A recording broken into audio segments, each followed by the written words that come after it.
जय हिंद साथियों, स्वागत है आप सभी का आपके चैनल शिक्षारथ एस के सर में।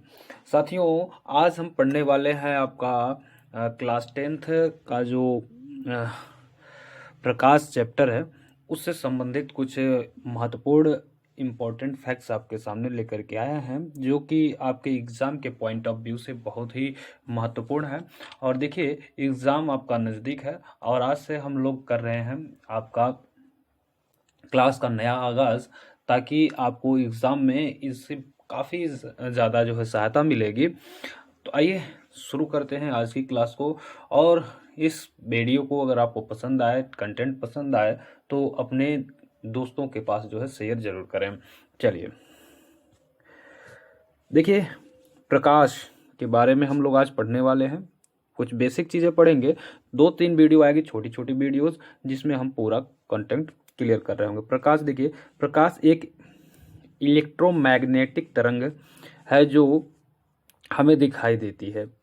यह प्रकाश का एक रूप है जो विभिन्न तरंगदैर्घ्यों और आवृत्तियों पर यात्रा करता है।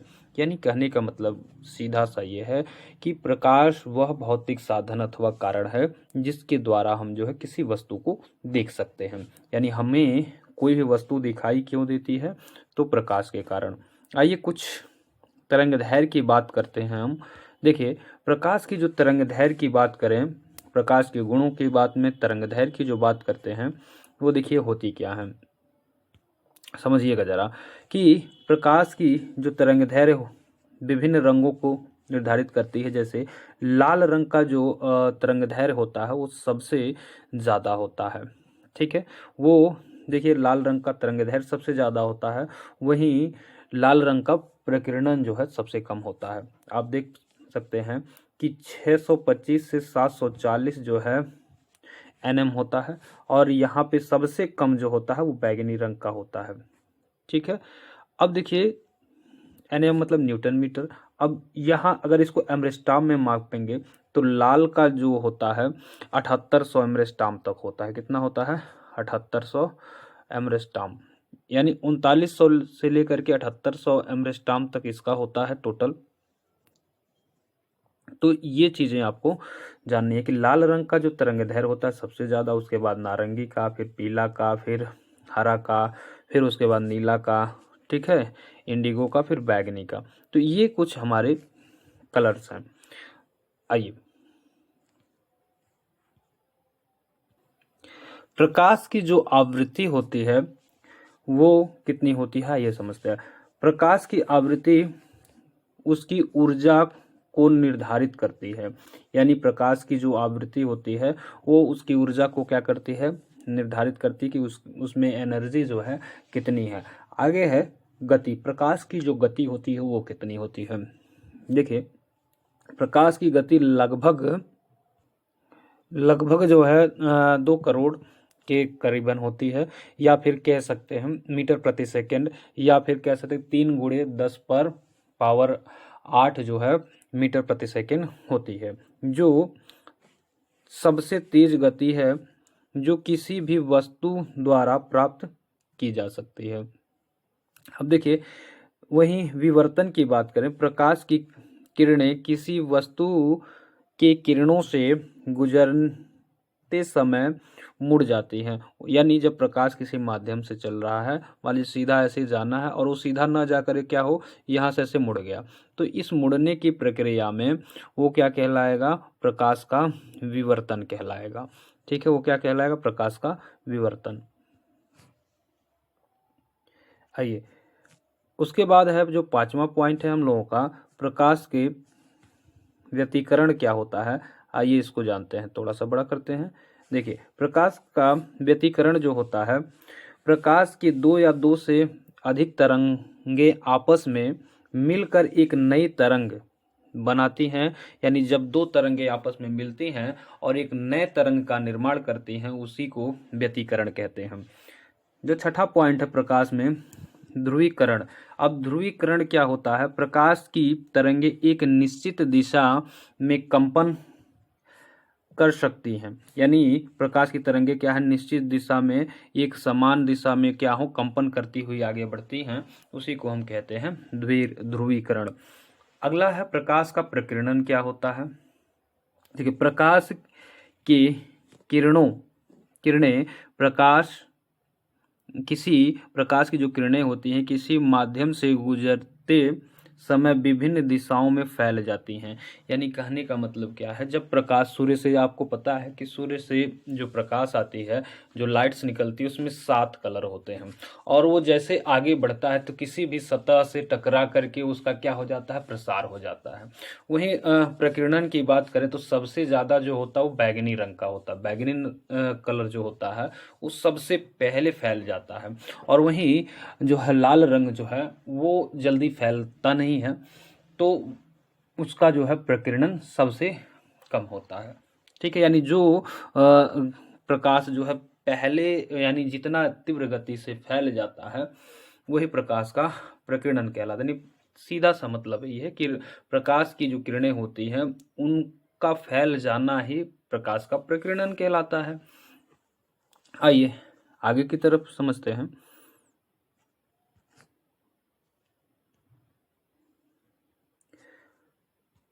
प्रकाश के गुण में और कुछ महत्वपूर्ण चीजें हैं। देखिए, प्रकाश सरल सीधी रेखा में चलती है।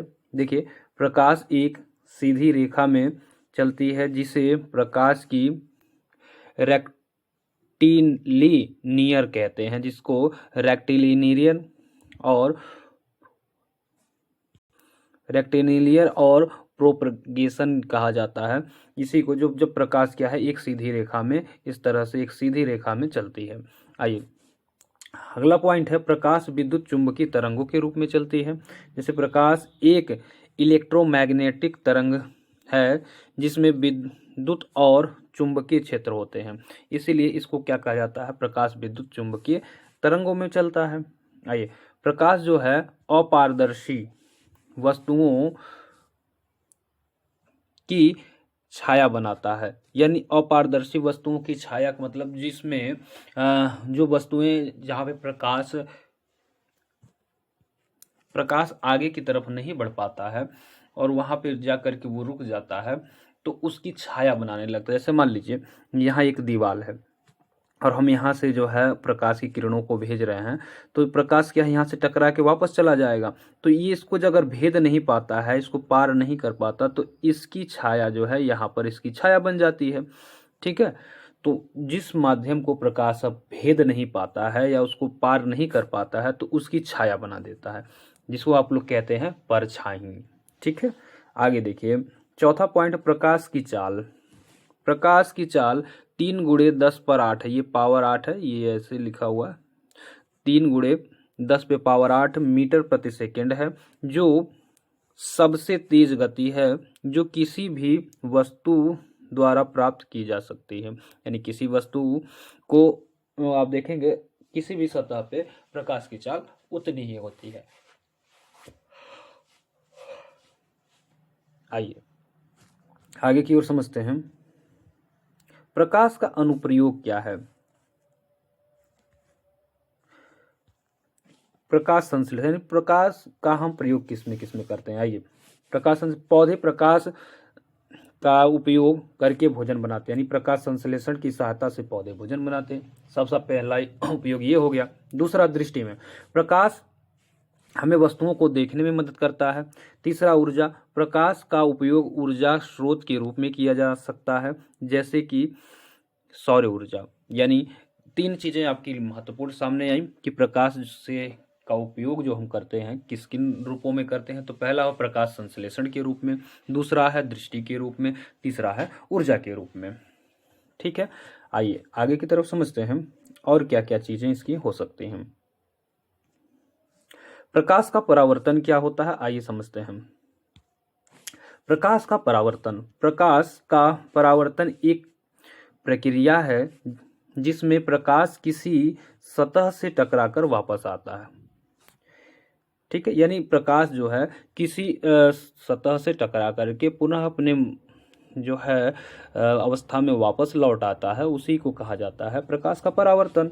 यह प्रक्रिया तब होती है जब प्रकाश एक माध्यम से दूसरे माध्यम में जाता है और दोनों माध्यमों के बीच का जो अंतरापृष्ठ पर जो परावर्तित होता है उसी को प्रकाश का परावर्तन कहते हैं। आइए इसको हम लोग थोड़ा डायग्राम से समझते हैं।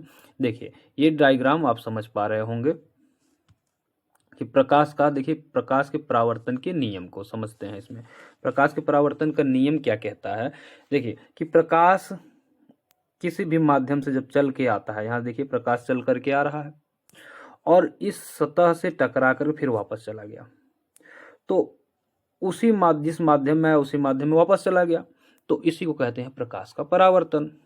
इसमें एक काल्पनिक अभिलंब होता है। अब देखिए जहां से प्रकाश आया इसको आपतित किरण कहते हैं और जब प्रकाश सतह से टकरा के वापस लौट जाता है तो उसको परावर्तित किरण बोलते हैं। और बीच में एक काल्पनिक अभिलंब होता है, यानी आपतित किरण और अभिलंब के बीच का जो कोण होता है उसको आपतन कोण कहते हैं। ये आपतन कोण है। और जो परावर्तित किरण और अभिलंब के बीच में जो कोण बनता है उसको परावर्तन कोण कहते हैं। ठीक है, यहाँ पे आप देख पा रहे हैं समतल दर्पण एक बना हुआ है। ठीक है, यहां से जैसे ये टकरा करके वापस यहां से चला गया। ठीक है, आइए अब एक चीज और है इसमें, एक चीज ये है कि प्रकाश का जो आपतन कोण और परावर्तन कोण होता है प्रकाश के परावर्तन में सदैव बराबर होता है। आइए आपतन कोण और परावर्तन कोण देखिए।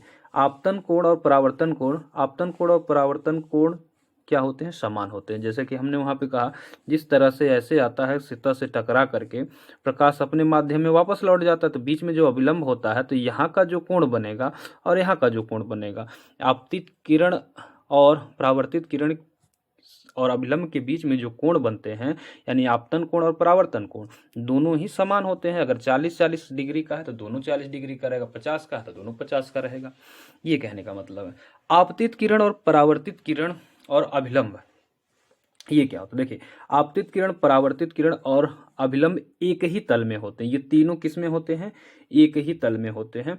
ये चीज आपको याद रखना है। जैसे कि आप यहाँ पे देख पा रहे होंगे, देखिए यहाँ पे जो है इस फिगर को जरा देखिए आप लोग, यहाँ पे देखिए ये जो है आपका अभिलंब है, ये आपका परावर्तित किरण है, ये आपतित किरण है। तो यहाँ का जो कोण बनेगा आपतन कोण और परावर्तन कोण ये दोनों समान रहेंगे, यानी ये 45 डिग्री का है तो ये भी 45 डिग्री ही रहेगा।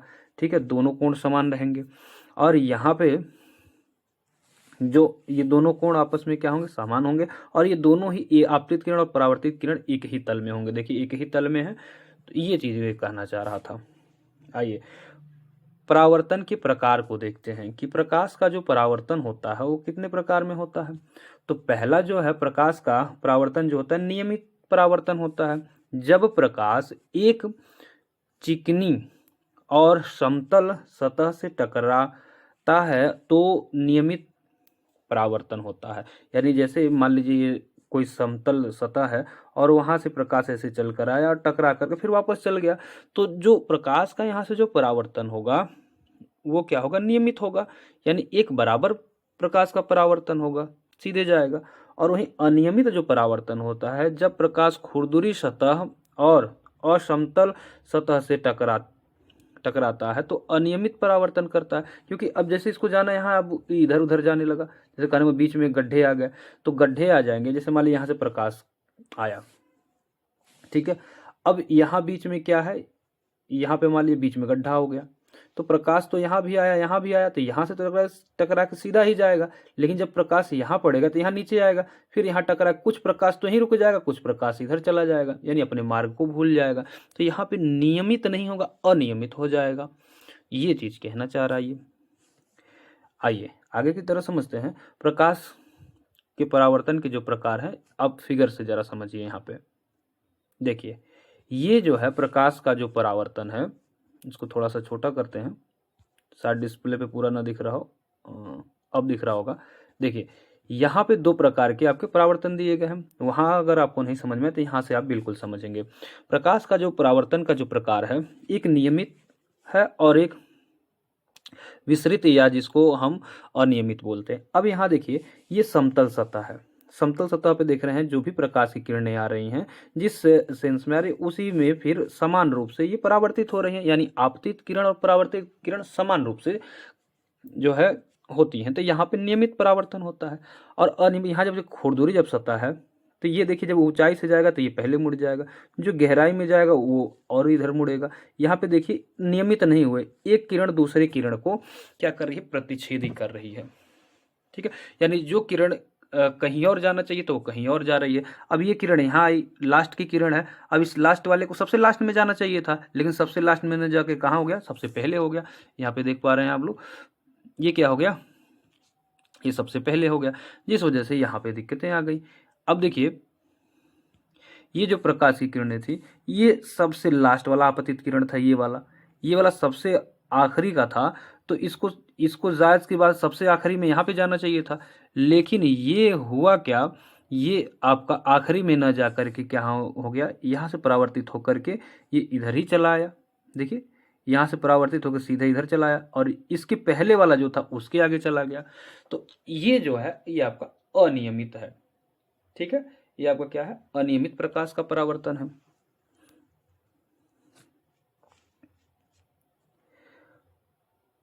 अब देखिए, प्रकाश के अनुप्रयोग यानी परावर्तन में प्रकाश के परावर्तन का प्रयोग कैसे हम लोग करते हैं, प्रकाश का परावर्तन का प्रयोग कैसे करेंगे, आइए समझते हैं।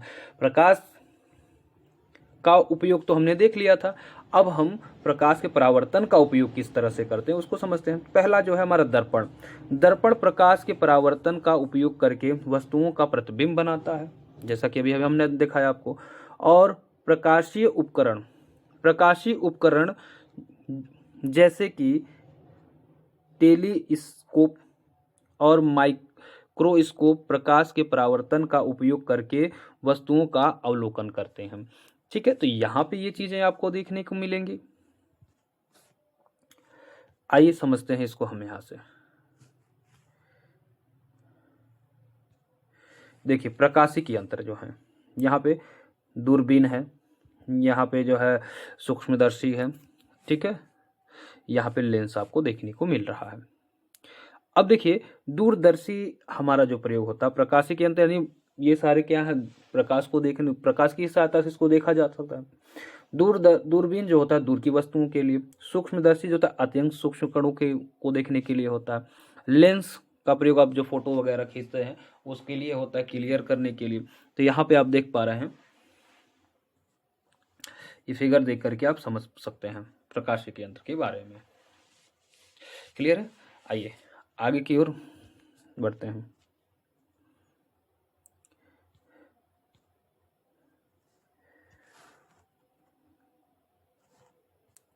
आइए समझते हैं वास्तविक प्रतिबिंब और आभासी प्रतिबिंब में अंतर क्या होता है। ठीक है, वास्तविक प्रतिबिंब और आभासी प्रतिबिंब क्या है, आइए इसको हम लोग समझते हैं। देखिए,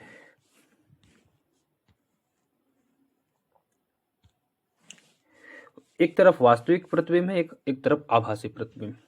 ये पर्दे पर प्राप्त नहीं किया जा सकता, ये पर्दे पर प्राप्त किया जा सकता है, यानी वास्तविक जो प्रतिबिंब होते हैं इसको हम पर्दे पे प्राप्त कर सकते हैं, लेकिन वहीं आभासी प्रतिबिंब जो होते हैं उसको पर्दे पर प्राप्त नहीं कर सकते। ठीक है, दूसरा है वास्तविक प्रतिबिंब उल्टा होता है और आभासी प्रतिबिंब सीधा होता है। ठीक है, वास्तविक प्रतिबिंब क्या होता है, हमेशा ही उल्टा होता है, और वास्तविक प्रतिबिंब हमेशा ही सीधा होता है, यानी जो इनका प्रतिबिंब बनता है वो सीधा बनता है आभासी में। वहीं प्रकाश की किरणें वास्तव में मिलती हैं, और यहाँ जो आभासी प्रतिबिंब में प्रकाश की किरणें मिलती हुई प्रतीत होती हैं। इसमें ऐसा लगता है कि प्रकाश की किरणें मिल रही होती हैं, लेकिन इसमें जो है प्रकाश की किरणें वास्तव में मिलती हैं, लेकिन इसमें वास्तव में मिलती हुई प्रतीत होती है लेकिन मिलती नहीं है। वास्तविक प्रतिबिंब का प्रकाश की किरणें वास्तव में मिलती हैं, और आभासी प्रतिबिंब में प्रकाश की किरणें जो होती हैं मिलती हुई प्रतीत होती है लेकिन वास्तव में मिलती नहीं है। तो ये चीज़ें आपको, ये 3 पॉइंट बहुत ही मोस्ट इंपॉर्टेंट है, इसको आपको जरूर याद रख लेना है। आइए समतल दर्पण द्वारा प्राप्त प्रतिबिंब जो है उसको समझते हैं। समतल दर्पण द्वारा कौन से प्रतिबिंब प्राप्त होते हैं। समतल दर्पण द्वारा प्राप्त प्रतिबिंब। आभासी प्रतिबिंब, जो पहला हमारा प्रतिबिंब है वो क्या है, आभासी प्रतिबिंब। समतल दर्पण द्वारा प्राप्त प्रतिबिंब आभासी प्रतिबिंब होता है, अर्थात यह पर्दे पर प्राप्त नहीं किया जा सकता। दूसरा है सीधा प्रतिबिंब। समतल दर्पण द्वारा प्रतिबिंब सीधा होता है, अर्थात यह वस्तु की दिशा में ही रहता है। वस्तु के आकार का प्रतिबिंब जो होता है, इसको समझिए।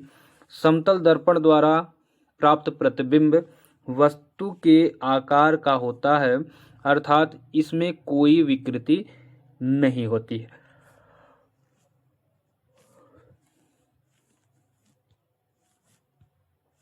चलें आगे समझते हैं। दर्पण के पीछे प्रतिबिंब। समतल दर्पण द्वारा प्रतिबिंब दर्पण के पीछे बनता है और इनकी दूरी वस्तु की दूरी के बराबर होता है।